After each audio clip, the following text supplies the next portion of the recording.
Hello students, welcome in Porwal ma'am class. और students अच्छे होंगे। तो आज काफ़ी दिनों बाद हमारा ये वीडियो आया है, थोड़ा सा गैप लंबा हो गया है। तो आज हम जो अपना वीडियो लिख रहे हैं, इसमें टॉपिक आज का रहेगा मेरे बचपन के दिन। ये जो चैप्टर है इसकी राइटर है महादेवी वर्मा। तो ये क्या है, एक संस्मरण है।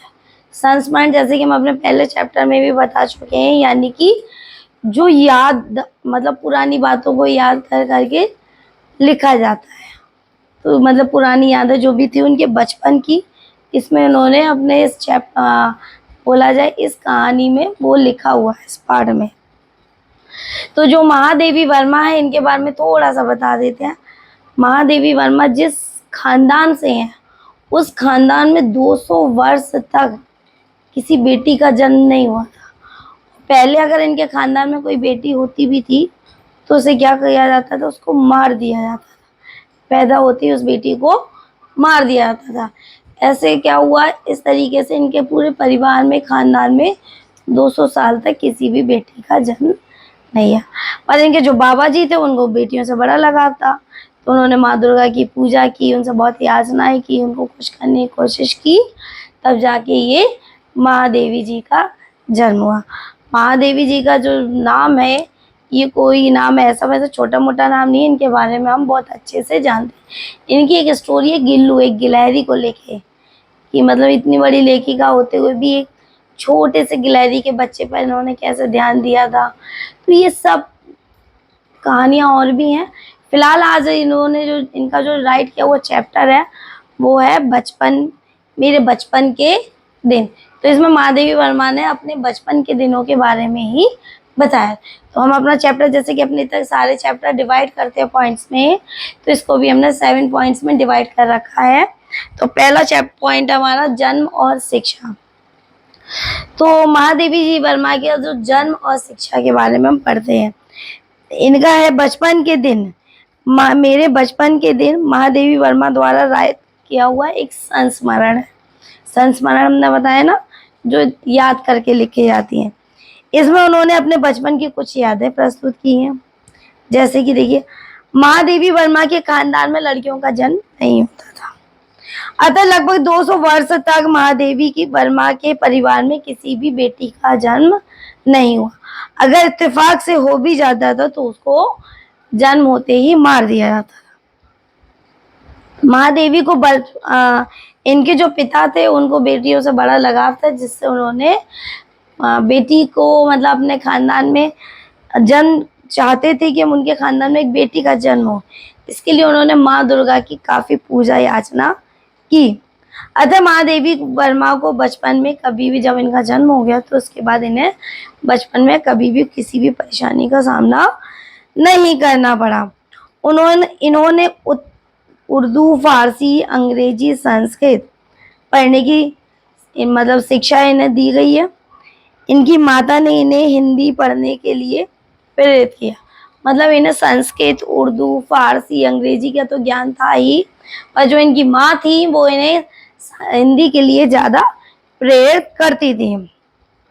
महादेवी ने पंचतंत्र और संस्कृत तो पढ़ी, किंतु पंचतंत्र यानी पंचतंत्र जैसे होती है ना, कुछ कहानियाँ होती हैं जो मैं आगे के लिए प्रेरित करती हैं, मोटिवेट करती हैं कुछ करने के लिए लाइफ में।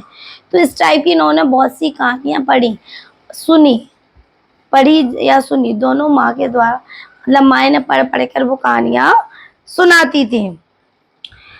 फारसी में उनका मन ना रम सका, फारसी तो जो उसमें इनका मन ज़्यादा इंटरेस्टेड नहीं था। उन्हें मिशन स्कूल की प्रार्थना, वहाँ का वातावरण भी नहीं भाया। मिशन स्कूल यानी कि कॉन्वेंट स्कूल, जिसे हम लोग इंग्लिश मीडियम बोलते हैं, CBSE बोर्ड बोलते हैं। तो उसमें इनका एडमिशन कराया गया, जो कि इन्हें अच्छा नहीं लगा, जो कि वहाँ का जो एटमॉस्फेयर था, वातावरण, मन नहीं भाया। तब इन्हें राष्ट्रवैध गर्ल्स कॉलेज में 5वीं कक्षा में भर्ती कराया गया।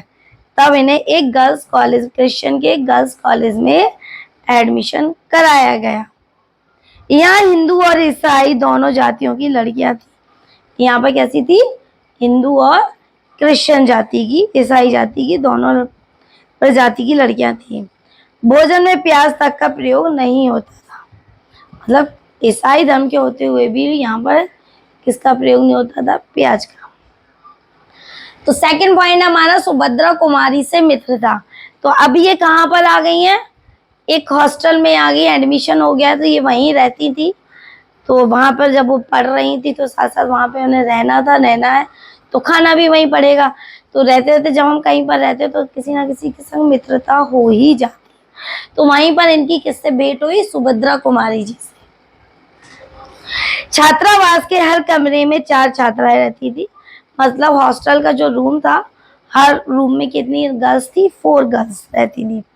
महादेवी वर्मा के कमरे में रहने वाली एक सीनियर छात्रा थी। मतलब इनके रूम में एक सीनियर गर्ल्स थी, लड़की रहती थी, छात्रा। सुभद्रा कुमारी चौहान, जिसका नाम था सुभद्रा कुमारी चौहान, वे कविताएं लिखती थी। महादेवी की माता भी भक्ति गीत लिखती थी और गाती थी। जो सुभद्रा कुमारी जी थी वो क्या लिखती थी? कविताएं लिखती थी। और जो महादेवी वर्मा थी, इनकी माताएं क्या भक्ति गीत लिखती थी। तो उन्हें लिखने का तो पहले से ही प्रेरणा काफी मिल चुकी थी अपनी माँ से। उन्हीं की देखा देखी महादेवी ने लिखने लगी। मतलब अपनी माँ को पहले उन्होंने बचपन में जब वहाँ रहती थी घर में तो अपनी माँ को भजन कीर्तन लिखते हुए देखा। फिर जब हॉस्टल में आई तो सुभद्रा कुमारी कविता। तो जब उन्होंने ये चीज़ देखी, कहते ना जैसे संगति का सा बहुत जल्दी पड़ता है, कि जैसे उन्होंने वहाँ पे भी माँ को लिखते देखा, यहाँ सुभद्रा जी को, तो इनको इसके लिए बहुत प्रेरित हुई। तो इन्हें इसके लिए यहाँ से प्रेरणा मिली लिखने की। उनको देख देख कर इन्होंने भी लिखना आरंभ कर दिया था।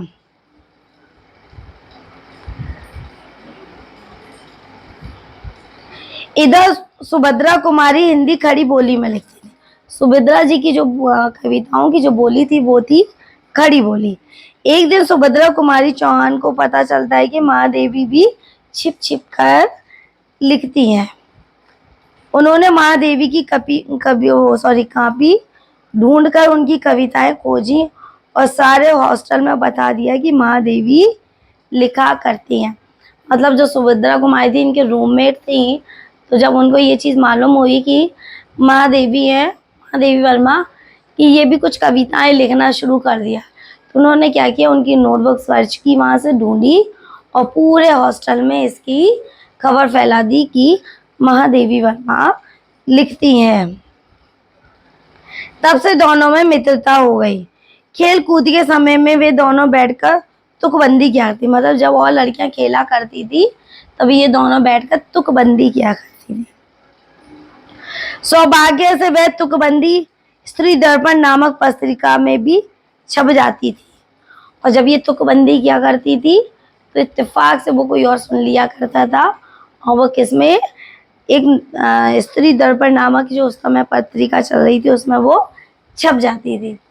तो यहाँ तो ये हो गया, हॉस्टल में पहुंची। हॉस्टल के बाद उनका सुभद्रा कुमारी से मेल हुआ, मित्रता हुई। अब उसके आगे का जब इनकी कविता वाली चीज़ तो ये ओपन हो गई थी कि ये लिखते हैं, तो अब उसी के आगे की हमारी जो हेडिंग है, कवि सम्मेलन में भाग लेना।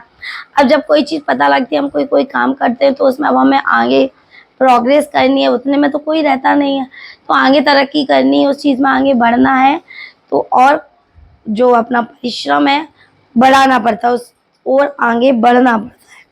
तो अब इन्होंने क्या किया? जो कविताएं लिखने लगी थी उस ओर आगे अपना कदम बढ़ाया, और कदम बढ़ाने के लिए उन्होंने कवि सम्मेलनों में जाना प्रारंभ कर दिया। देखिए हम सन 1917 की बात है, 1979 में कवि उन दिनों कवि सम्मेलन होने लगे थे। यानी मतलब कुछ ऐसे होते थे, जैसे देश की आज़ादी को लेकर कुछ कविताएं होने लगी थी। देश आज़ादी को लेकर तो वैसे ही लड़ाइयाँ चल रही थी, दंगे चल रहे थे, तो उनसे प्रेरित होकर लोग कविताएं लिख रहे थे।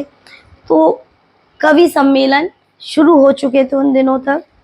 तो हिंदी के प्रचार का युग था, क्योंकि हमारे देश में उस समय अंग्रेजों का शासन था प्लस मुगलों का भी था। तो जो अब क्या समय चल रहा था, दोबारा से फिर से जो हिंदी हमारी मातृभाषा है उसके प्रचार का युग चल रहा था। महादेवी भी सम्मेलनों में जाने लगी। कास्ट वेट की एक मैडम उन्हें साथ लेकर जाती थी। कास्ट में, तो मतलब उनका जो हॉस्टल था ईसाई वाला, वहाँ की एक मैम के साथ जाती, क्योंकि गर्ल्स को अकेले तो अलाउड होता नहीं है, तो वहाँ के या तो स्टाफ का कोई हो या कोई गार्जियन हो, तो वहाँ की एक मैम थी, वो उनके साथ वो वहाँ कवि सम्मेलन में जाया करती थी। कवि सम्मेलन के अध्यक्ष हरिओध और श्रीधर पाठक, रत्नाकर जी जैसे महान कवि होते थे। मतलब जिस कवि सम्मेलन में जाती थी तो वहाँ के जो अध्यक्ष होते थे या तो हरिओध जी होते थे या श्रीधर पाठक, रत्नाकर जी ऐसे कोई महान हस्तियां ही हुआ करते थे। महादेवी वर्मा अपना नाम सुनने की बेचैनी से प्रतीक्षा करती थी। जब हम कोई चीज बहुत अच्छे से तैयार करके आते हैं और अपने नाम की मतलब अपने बारी का इंतजार करते कि कब हमारा नेम कॉल होगा और हम स्टेज पे जाएं, प्रतीक्षा करती थी। और अंत में उन्हें प्रथम पुरस्कार भी मिलता था, और उन कविताओं के लिए उन्हें क्या मिलता था, हमेशा प्रथम पुरस्कार मिलता था। अब हमारी जब उन्हें पुरस्कार मिलते तो पुरस्कार में कुछ ना कुछ आइटम मिलते होंगे, तो अब वो उन आइटम का उन्होंने क्या किया, तो अब ये देखते हैं। गांधी जी से भेंट। ये पॉइंट जो है, ये नहीं है कि बीच बीच में से उठा के किए गए, नहीं, जहां पर एक पॉइंट फिनिश हो रहा है उसके आगे का ही है पॉइंट। पॉइंटों को अगर क्रम से ही याद करना है, सीरीज से, आगे पीछे करके नहीं। तो गांधी जी से भेंट।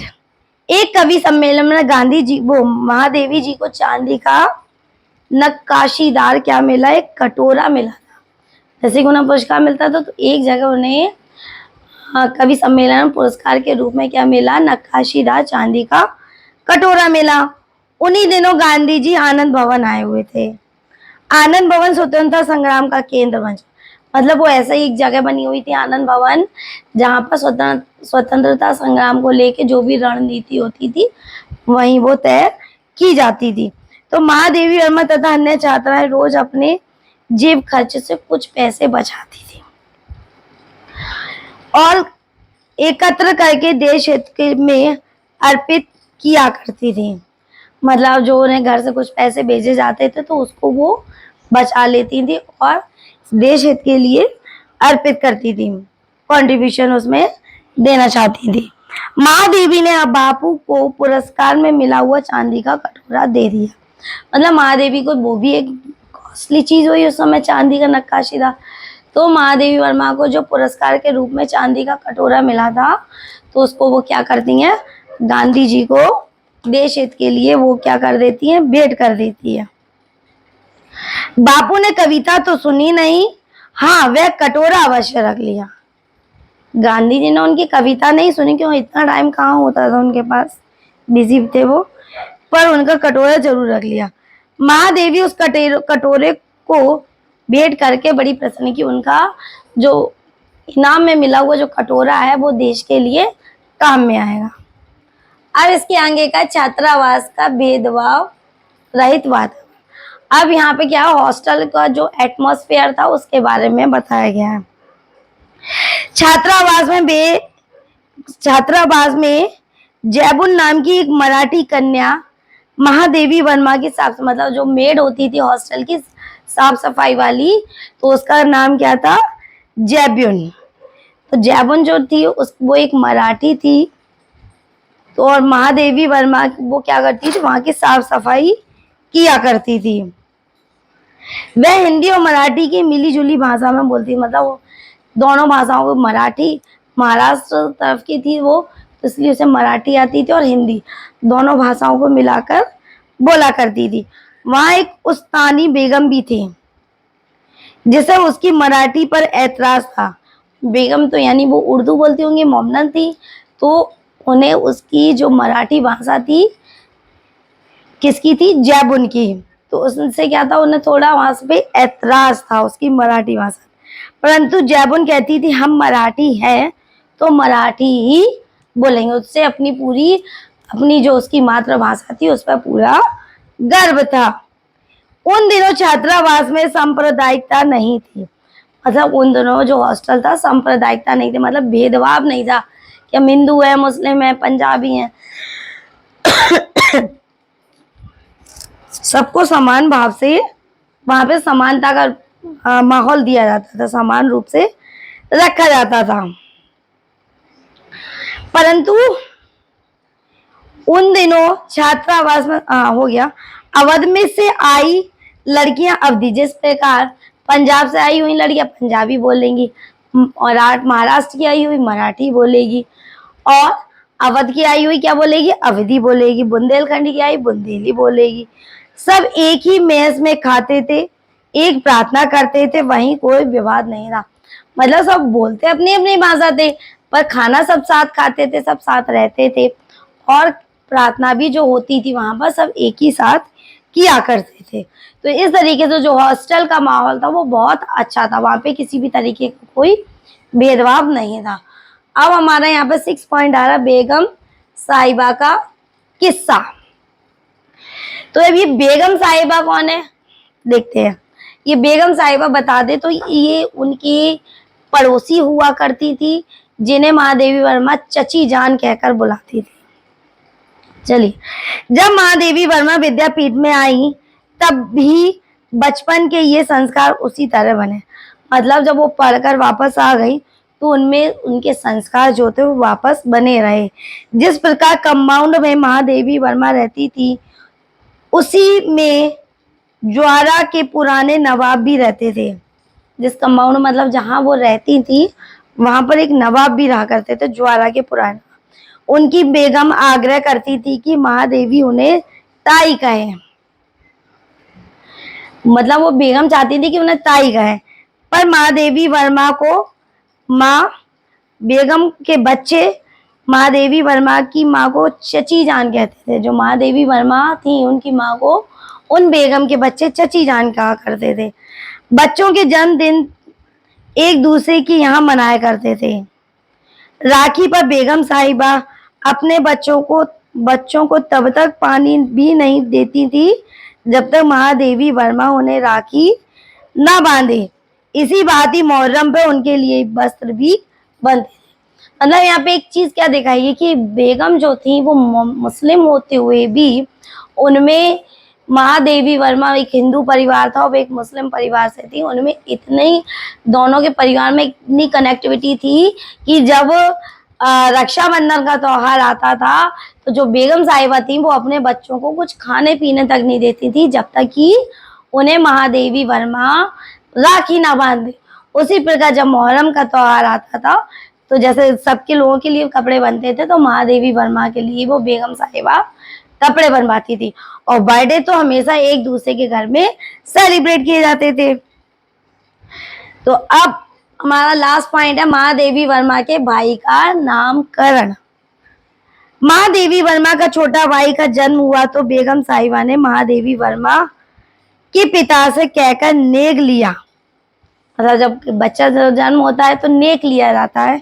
तो यहाँ पर क्या, जब उनके छोटे भाई का जन्म होता है तो जो साहिबा ने महादेवी वर्मा के जो पिता से उनसे नेक लिया और ताई बनकर कपड़े और मतलब जो भी खिलौने वगैरह थे वो भेंट किए।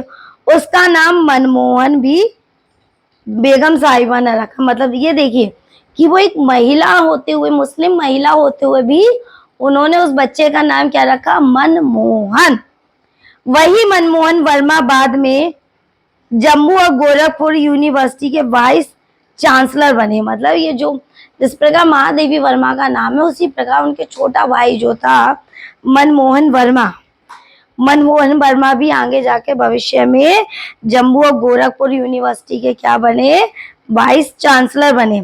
बेगम साहिबा के घर में अवधी बोली जाती थी परंतु हिंदी और उर्दू भी चलती थी। मतलब अवधी तो क्योंकि वो कहाँ से थी, अवध से थी, तो अवधी तो बोली जाती थी परंतु उनके घर में उर्दू और हिंदी भी चलती थी।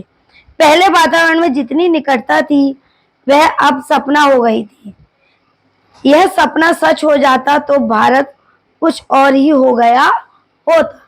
तो ये हमारा जो चैप्टर है महादेवी वर्मा का, यहाँ पे ये चैप्टर हमारा आज जो है फिनिश हो रहा है। तो इस जो चैप्टर में महादेवी वर्मा ने अपने बचपन के बारे में बताया था। तो जो जो उनकी खास उनकी जो यादें थी वो उन्होंने अपनी संजोकर जो रख रखी थी यादें, तो उन्होंने एक प्रकार से कागजों में उतारें। तो उस चैप्टर को हमने पॉइंट वाइज यहाँ राइट कर दिया है। तो अपने अब नए वीडियो में किसी नए चैप्टर के साथ फिर आपसे मिलेंगे स्टूडेंट्स। Take care students.